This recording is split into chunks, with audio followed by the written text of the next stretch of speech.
En nú sáum við bandaríska seðlabankann bregðast mismunandi við, annars vegar varðandi húsnæðislánasjóðuna og eins og varðandi Lehman Brothers, lét hann bara róa. Myndu við taka mismunandi á fjármálafyrirtækjunum eftir eðli þeirra ef þú lendir hremmingum? Það er engin formúla sem er gefin fyrir því hvort að yfirvöld grípa inn í. Það er svona viðmið sem menn horfa til. Það er sagt sem svo að það ráði úrslitum hvort að viðkomandi fjármálastofnun sé kerfislega mikilvæg stofnun og ef hún sé það ekki þá myndu menn láta lögmál markaðarins bara ráða ferðinni og láta viðkomandi fyrirtæki sigla sinn sjó. Síðan höfum við séð önnur dæmi sem er Hróarskeldubankann þar sem að Seðlabanki Danmerkur brást við og tók þann banka yfir að miskustum hríð. Það er ekki hægt að segja að sá banki sé kerfislega mikilvægur, hann er svona kannski 15 stærð banka eins og Glitnis á Íslandi.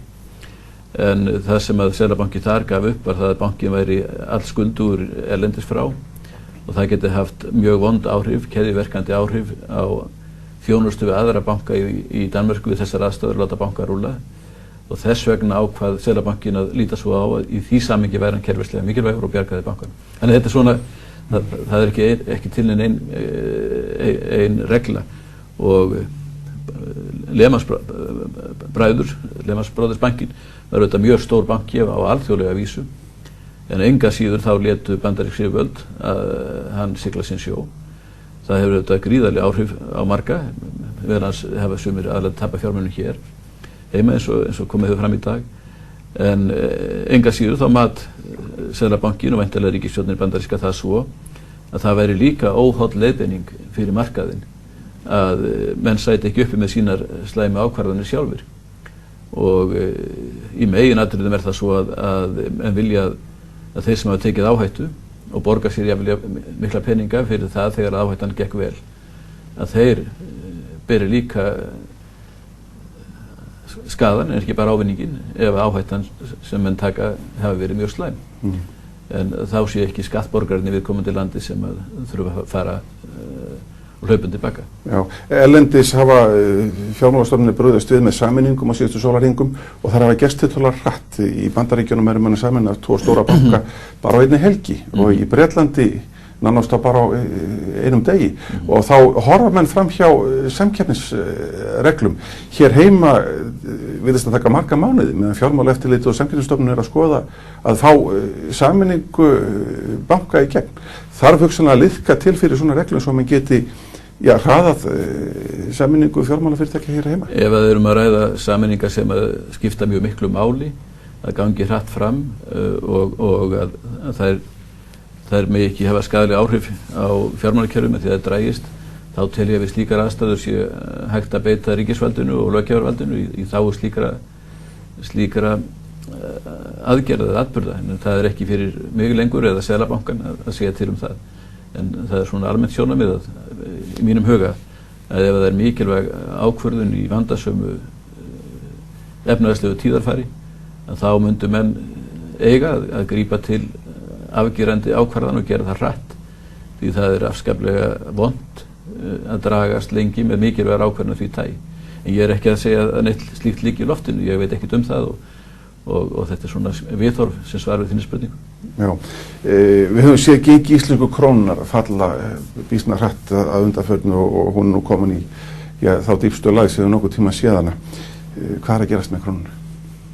Já, hún er 178 vísitalinn í dag, það er akkurat sentimetertalað á mér en ég held að sé nokkið miða við það. En krónan er örugglega núna lægri heldur en hún verður til jafnlengdar eða til lengri tíma. Hún mun rétta sig af en það sem er að gerast er auðvitað það að það er gríðarlegur óróleiki hvarvetna, það er vantraust á ýmsum hlutum, það er vantraust núna á hávaxtamiðlum, þeir fara lækkandi, ekki jafn mikið eins og krónan hefur reyndar vaxið. Það hefur vantraust á okkar bankakerfin sem hafa áður rætt, það hefur líka áhrif á gjaldmiðlinn. Nú sumir hafa talað óvarlega gjaldmiðlinn sem menn ætti nú ekki að gera við þessar aðstæður, menn ætti nú að hyggja og gá að sér við þessar aðstæður vegna þess að það gerist ekki með gjaldmiðlinn eða Evrópusambandið eða þess aftur næstu 5 eða 10 árin. Menn ætti ekki að láta rugla sig og setja sig til hliðar og rugla og tefja umræður það sem nauðsynlegt er að gera þessar myndir. Allt þetta hefur haft neikvæð áhrif á krónuna en hún mun ná sér á strik á nýjan leik en það þýðir ekki að hún geti ekki tekið með enn meiri dýfur núna, ég var ekki endilega vonað því en það geti gerst í þessum óróleika en síðan mun hún styrkjast því hún komin langt handan við allt sem við myndum kalla jafnvægisgengi. Já, þessar hremmingar síðustu daga, nú hafið þið verið að vinna í því að taka stór lán til þess að efla gjaldeyrisforðan og verið að reyna að finna svona réttu tímasetninguna. Þessir atburðir síðustu daga, hvaða áhrif hafa þeir á þetta verkefni? Þeir þrengja mjög þá stöðu sem menn hafa. Lánið sem við vorum að taka síðast eins og Þorstráður greint frá var auðvitað ekki mjög stórt lán en þó næststærsta lán sem ríkið hefur tekið en það var hins vegar fékkst á mun hagfelldari kjörum heldur en svoköldu tryggingarálög gefa til kynna og það var mikilvægt því ef menn hefðu lotið að slíkum kjörum þá hefðu menn verið að gefa til kynna að ríkið væri í einhverju miklum vandræðum og auk þess að það hefði kostað mjög mikið þannig það var skynsamlegt að fara að með gát og fara með löndum en það engin vafi á því til að mynda áformum það að skoða stöðun á Bandaríkjamarkaði sem við höfum alltaf okkur að gera nú með haustinu. Ég held að við munum fara okkur hægar þar í bili þó við höldum öllu opnu því að Bandaríkjamarkaður mjög laskaður núna og hann þarf að fá ráðrúm. Hann hefur hins vegar sýnt sig bandaríski markaðurinn vera fljótur að ná áttum svona þegar að hefur hrist af sér mesta pattið og mestu taugaveikluna sem mjög í gangi núna og þá munum við sjá til vegna þess að íslenska ríkið sem slíkt mjög góður skuldari og vilji ríkið efla gjaldeyrisvarasjóð enn frekar að þá ætti að vera möguleika því þegar með hausti. Þú nefndir áðan að margir væri að tala niður krónuna en það eins og það sé bara almenn vantrú í samfélaginu á krónunni.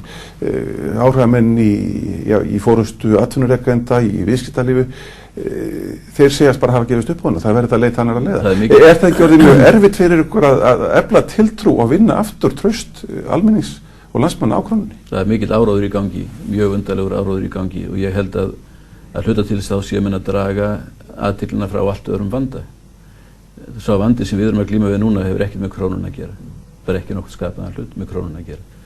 Þannig að ég held að ábyrgir aðilar ættu nú að gæta sín og ég mjög hissa því að sé til að mynda talsmenn banka eins og greiningardeildir Glitnis tala að með séu vandræðum vegna Íslands álagsins eins og það kallað.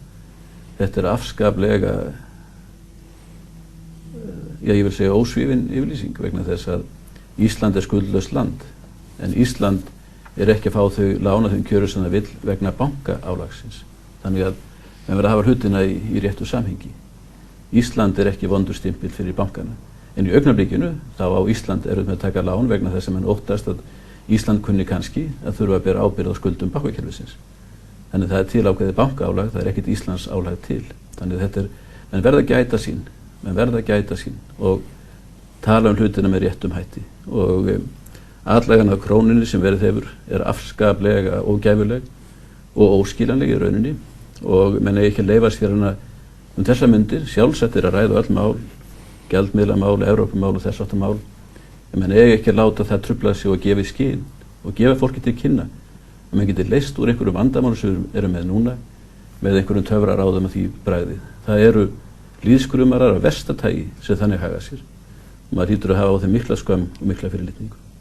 En efast þú aldrei sjálfur að krónan sé framtíðar gjaldmiðill okkar í þessum ólgusjó sem hún hefur verið í? Krónan náttúrulega litast af því að hún góður gjaldmiðill, hún litast af því sem verið að gerast. Hún fer niður þegar eru erfiðleikar, hún fer upp þegar allt styrkist. Lehman farin á hausinn, Merrill Lynch farin, stærsta tryggingafélag Bandaríkjanna var að hrynja. Var einhver að tala að kenna dollarinn það? Það myndu spekingarnir gera hér heima.